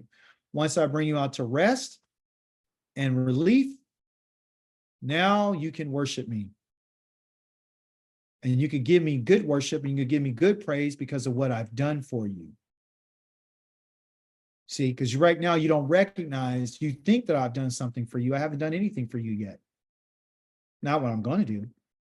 See, so Yah's arm is revealed for that purpose, is to bring salvation and to bring comfort to his people. Okay. So you'll find too in the scriptures in chapter number 53, verse number 1, which deals with that suffering servant that the New Testament uses all the time. It says that this is the servant of, the servant is Christ, right? This is talking about Christ. Remember? It's not talking about Christ, because the first thing it says in chapter number 53, verse number 1, which we know in Hebrew, there are no chapters. There is no divisions of chapters. There's not 51, 52, 53. Those numbers are just put there for references. Okay. So chapter number 52 that they use goes along with 53. Okay. So what I just read to you about his arm being revealed to all the nations in 52, it goes along with this passage. It's all included. So the question is, who believes our report? To whom is the arm of Yahweh revealed? That's the question. That people say that, the Christians asked, and they're saying that, Yah's arm has been revealed through Christ, right? So you and I have the answer to this question. Okay, so I'll ask the question. Who believes our report? To whom is the arm of Yahweh revealed? And your answer should be, somebody read it. Israel. There it is. Wait a minute. Who is Yah's arm been revealed to according to what he said in 52:10, which goes with 53:1? Read it. Yahweh has what? It's right here on the screen. Yahweh has what? Yahweh to has everyone. bared his holy arm in the sight of every nation, and all the ends of the earth will see the salvation of Elohim. Question. Whom is the arm of Yahweh revealed? Answer. Yahweh has bared his arm in the sight of every nation, and all the ends of the earth will see the salvation of Elohim. So in 53:1, the answer to 53:1 has already been answered in 52:10.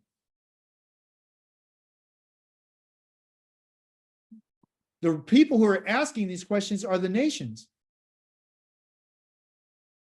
It's like a rhetorical question. They know the answer. It's been revealed in the sight of every nation. He's buried in front of everybody. Remember, he says the whole world is going to see me.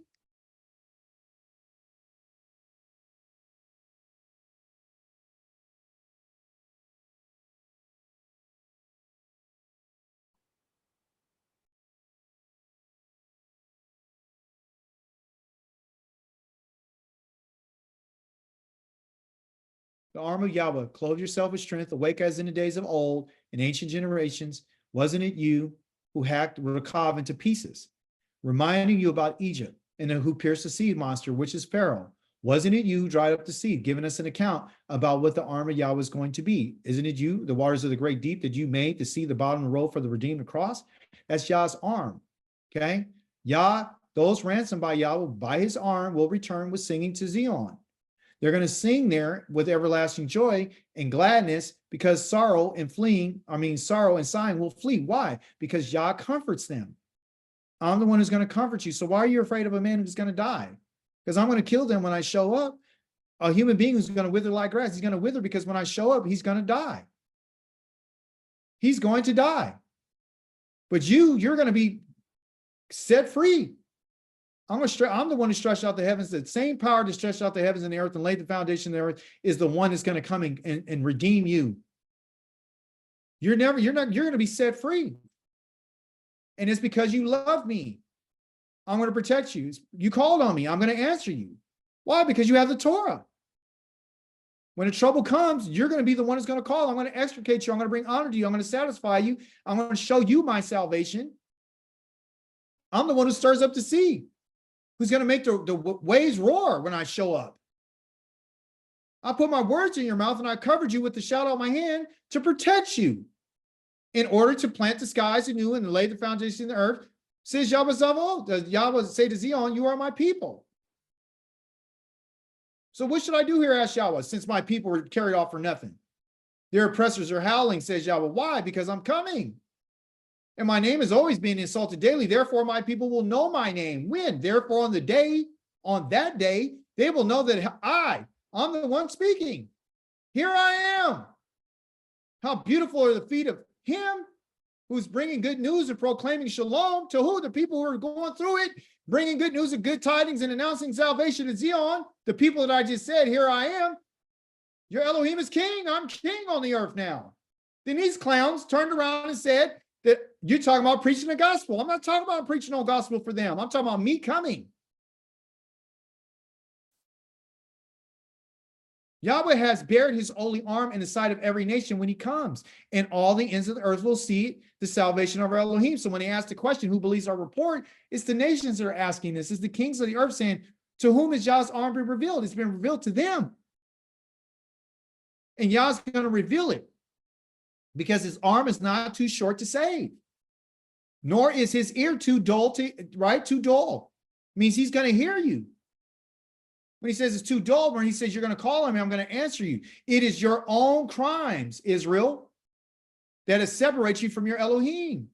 It's your sins that have hidden his face from you so that he doesn't hear.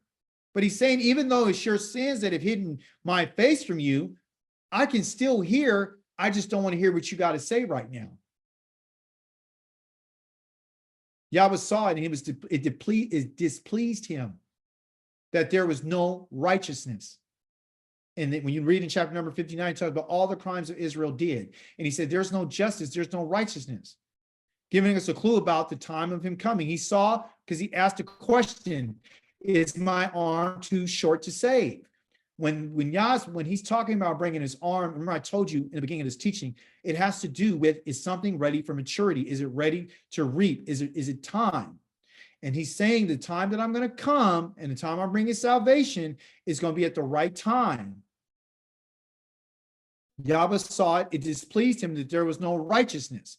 He saw that there was no one. He was amazed that no one interceded. So when they say that Christ interceded for you and that he was there for you and he did this for you, that's a lie. Therefore, his own arm brought him salvation. So Yah's arm is going to bring him salvation. Salvation to who? For the children of Israel. And his own righteousness sustained him, because that's what he's looking for. He's looking for justice and he's looking for righteousness.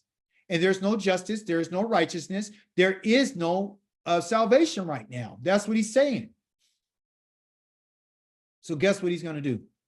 When he talks about his arm, guess what he's going to do? He's going to put on righteousness as his breastplate, salvation as a helmet, because that's what he's going to bring, and his head, right? As salvation as a helmet on his head. He clothed himself with garments of vengeance. He's coming to bring vengeance on people, and he wrapped himself in a mantle of zeal. Nobody can stop him, because now he says that he noticed there was no one who interceded. There was no one that was doing anything that brought righteousness and to bring comfort to his people. So he's going to do this himself, okay? Check this out. In Ephesians chapter number 6, you heard this before.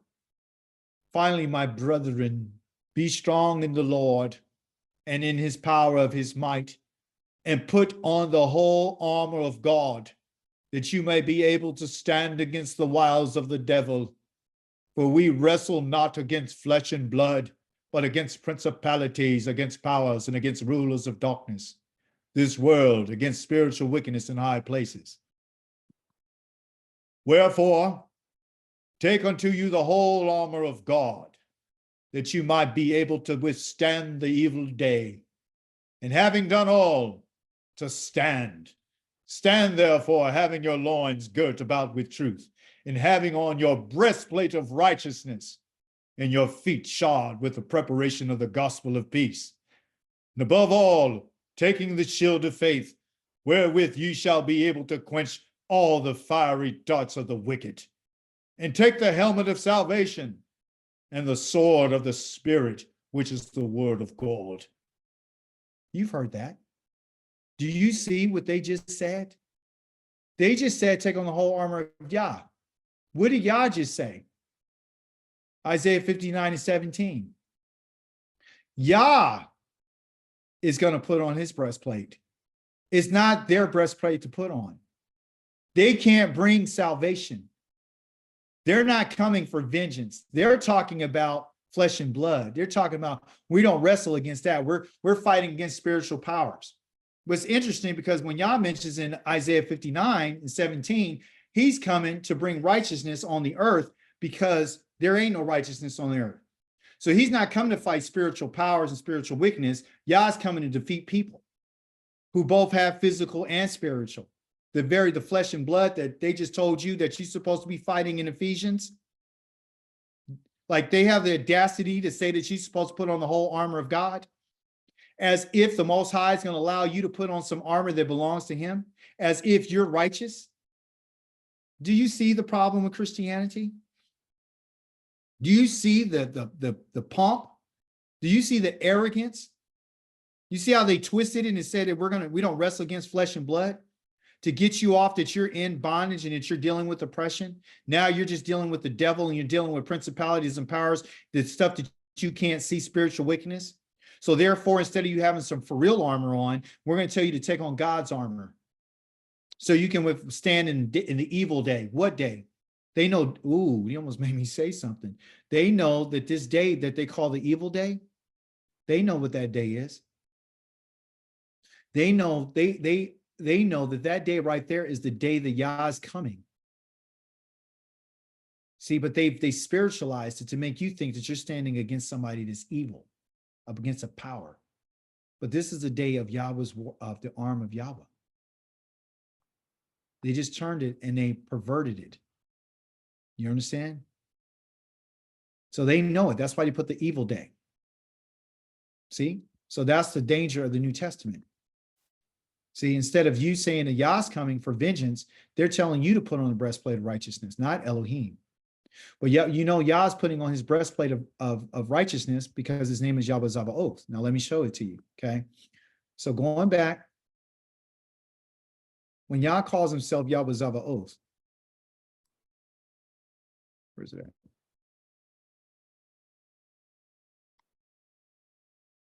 Where's it at? 51 and 15, I am Yahweh, your Elohim, who stirs up the sea, who makes his waves roar. Yahweh Zavaoth is my name. When he says Zavaoth, just to let you know, everyone, Zavaoth means that I'm in battle formation. That word right there means the commander. So when Yah when he comes into commander mode, that's when he's going to put on his shield. Okay. I've spelled that wrong. When he's going to put on his shield. And that's when he's going to put on his breastplate. And that's when he's going to put on his helmet, because he's coming for what? I'm coming for war.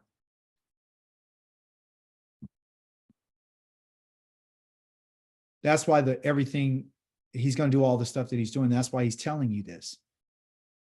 When Yahweh appears, the next time Yahweh appears for us, is going to be war. He's coming as a commander, and he's going to come with a shield and breastplate, and he's coming with vengeance. He's not coming to to fight any spiritual stuff that the New Testament is talking about.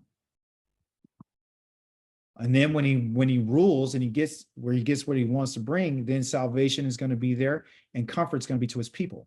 Then he'll say, I'm your Elohim, because he's just had victory over everybody. But here, they've moved that victory from Yah to you to make you think that you got victory. You see, to preach the peace, the gospel of peace. Okay.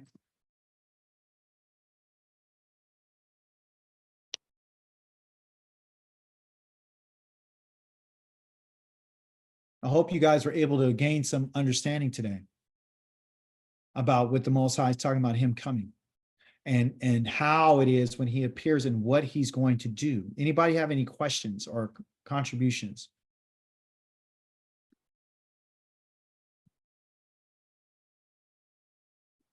Before we do our cahoots. Anyone?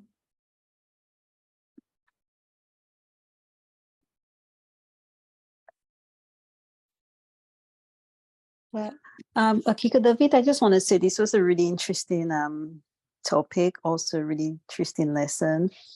The area that really took me, where I was really focused most, was when you said that Yahweh is going to take us out so that we can serve him correctly, just the way that he did it in the time of, in Egypt, right? Mhm. There is that prophet that he says, because Moshe was the one who actually led the children out. Now, in our captivity, there is that prophet that he says that's going to come, which is Elijah. So apparently there is somebody who's going to be coming prior to Yahweh, who is going to redeem us. How do you think, because we have so many teachers and so many understanding, Israel right now is totally confused. You have people coming in this time who are accepting the teachings, the way of life, and they're just walking out because, sometimes they think it's so. Sometimes I think people are overwhelmed because of all the different things that they've been said that they have to do in captivity, which is just beyond them, and they just cannot handle doing all those things in captivity, which is your point, that we really cannot serve the Most High in our captivity. Now, how do you think how do you think Elijah is going to come over so that people can actually believe that this person was sent by the Most High? Because we have so many teachers. Would that person come like Moshe, who would be doing some really miraculous things? Because now let's be realistic. Right now we have AI on the scene who's doing so many things now. This person, I would think, have to do much more than that. Robots and stuff. What's your opinion on that?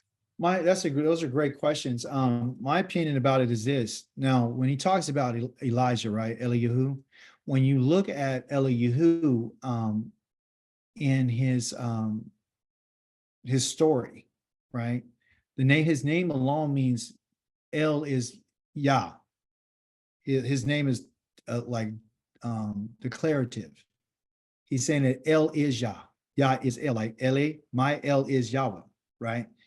So when he came on the scene, there was a controversy between who was Yah and who wasn't. That's why he had a contest between him and the prophets of Baal and the prophets of Ashtaroth or whatever. So in that chapter, he puts a test and he says that this is the test to find out whether or not who Elohim is.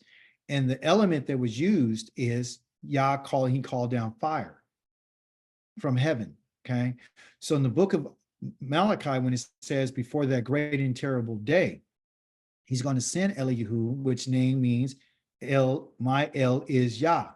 This in particular person is going to come and he's going to say El is Yah, and he's going to tell you that Yah is coming. He's going to tell you that Yah's judgment is here. Right before it happens, he's going to let you know, because his has to do with fire, because he's the prophet that's supposed to represent the fire, because he's the one who called it down. Okay, he's the only one who was able to do that. So when he called that fire down, we see in that same chapter in the book of Malachi, in chapter number 3 and 4, where it says the Yah's day is going to be like an oven, like it's going to be so hot that he's going to burn up all the evil and the wicked, right? So Elijah is just going to come and make that pronouncement. He's not going to call down fire. He's not. It's just going to be a warning. This is my estimation. It's just going to be a warning that Yah's fire is coming. Okay. Is he going to be able to perform some signs or some wonders? I don't know. Okay. But I know what his name means. I know what he did. I know what his purpose was, is to prove to Israel that there's only one Elohim. So that's his only intent. So you're right. There is a lot of confusion out here. There hasn't been any prophets since, Israel's been put out of the land. Yah said that there's no prophets, but doesn't mean that he won't send one. Okay. So that's pretty much my take on it. I believe that he will come. I do know that before he comes, there's going to be, Yah's going to cause, because remember, Yah's the cause of everything. So Israel right now is not crying out, right? I heard somebody one time says, Israel has to cry out first, which is true, but they're not going to cry out on their own. They're not going to cry on their own. It's something that has to happen that cause Israel to cry out to the Most High. So he's going to cause something to happen, just like he caused them to be in slavery in Mitzrayim for all that time and the hard labor, and he caused the people to hate them, and he caused this and he caused that. He caused all that. See, so he's going to cause this. He's going to cause a mourning. He's going to cause a pain, because it's the only time that he shows up. He only shows up to deliver. He doesn't show up to happy people that are dancing around and stuff like that. He shows up to people that are going to need to be set free from their trouble when they're in distress. So there's a time of trouble that's coming, which the Most High mentions in Jeremiah chapter number 30. They say there's a day of trouble, and out of it Jacob shall be delivered. It's not a tribulation period. It's a one-day account. So it's not going to happen over a series of time, because he said, when I come and get you, it's not going to be like Egypt. He said, they'll never mention Egypt again. He said, it won't be like Egypt. So a lot of people are confused because they think, well, it's going to be like Egypt. It's going to be like Egypt. It's going to be like with the 10 plagues. It's going to be this. It's going to be that. No, he said, it's never going to be like Egypt. When I come and get you, will not be like Egypt. As a matter of fact, I think it's in Ezekiel, or let me see, Jeremiah. Let me get that scripture for you. Instead of just saying, let me get it for you, where he says it's not going to be like Egypt, because that's the thing. We're waiting for it to happen like Egypt, because that's the first time he ever delivered them. So we're thinking, oh, it's going to be like that again, and he's like, nope, it's not going to be like that. That's a little sanctuary. Where's Egypt?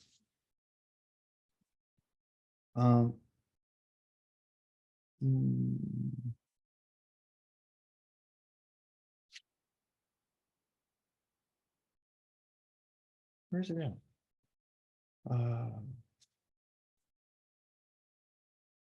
Yeah, he says it's not gonna be like Egypt. It's gonna be quite different. David, Yes. when Elijah comes, we know that we're the people now. Who is he going to come to, and where would he come? Is it going to be probably over the internet, like social media, or I think what do you I guys think- think? I'm gonna be honest with you. I really think this. I believe that Yah's gonna make it in a way that once we hear it, as his people, we will kind of know it. I don't know if he'll talk to us in a dream, or he might give us a dream about it. He might give us a vision. I don't know. But it's something that we would know. We would actually really know, like that's him. Let me see.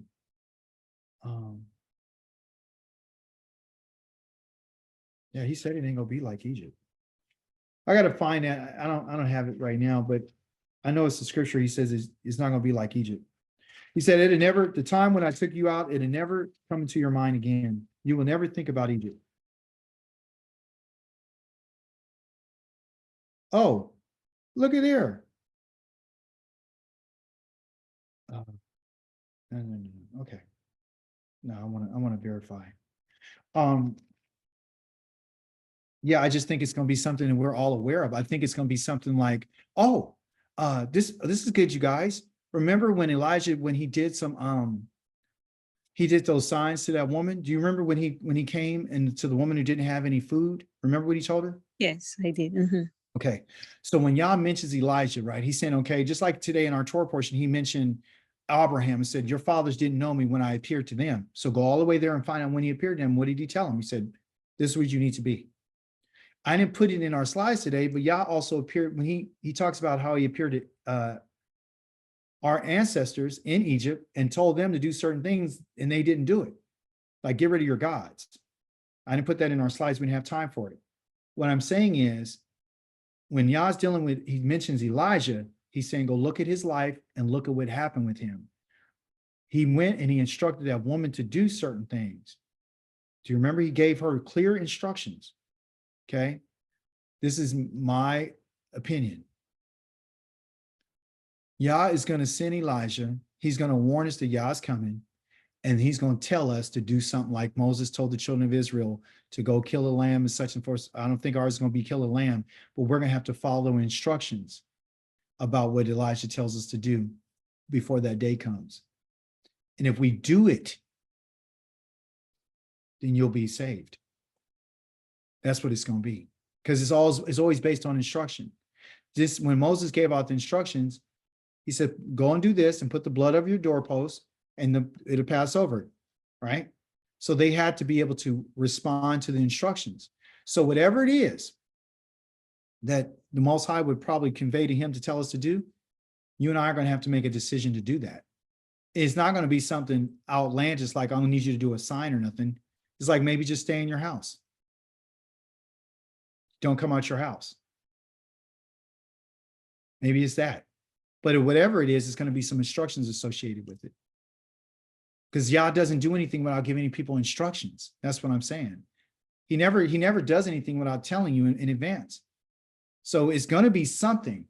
You know, if it's Elijah, what if he tells us the same thing he told that woman? You don't know. You know, so of course I'm just. I totally agree. And I don't think I know Yahweh cannot do something that will fail.